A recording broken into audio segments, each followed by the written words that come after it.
అందరికీ నమస్కారం అండి.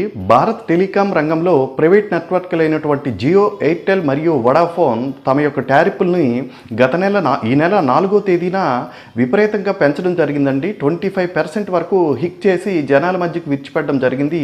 ఇది చాలా బాధాకరమైనటువంటి విషయం అండి. అయితే ఇందులో మనం చేసినటువంటి తప్పు కూడా ఒకటి ఉందండి. ఎందుకంటే బిఎస్ఎన్ఎల్ లాంటి మన దేశీయ సంపదని మనం విడిచిపెట్టుకొని మనం ఈ ప్రైవేట్ నెట్వర్క్ల వైపు పరిగెట్టడం వల్ల ఈ పరిస్థితి ఉద్భవించిందన్నది నా భావన అండి. బిఎస్ఎన్ఎల్ని కాపాడుకోవాల్సినటువంటి బాధ్యత ప్రతి భారతీయుడి పైన ఉంది.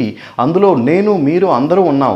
దయచేసి మన దగ్గర ఉన్నటువంటి 2 సిమ్ కార్డులో ఒక సిమ్ కార్డు బిఎస్ఎన్ఎల్కి మనం కేటాయించడం ద్వారా ఈ ప్రైవేట్ నెట్వర్క్ల యొక్క దోపిడీని మనం హరికట్టగలమనేది నా భావన అండి. ఎందుకంటే ఆగస్ట్ నుంచి మనకి బిఎస్ఎన్ఎల్ కూడా 4G సేవలు అందుబాటులోకి వస్తున్నాయి కాబట్టి ప్రతి సగటు భారతీయుడు కూడా ఈ బిఎస్ఎన్ఎల్ నెట్వర్క్ని ప్రోత్సహించి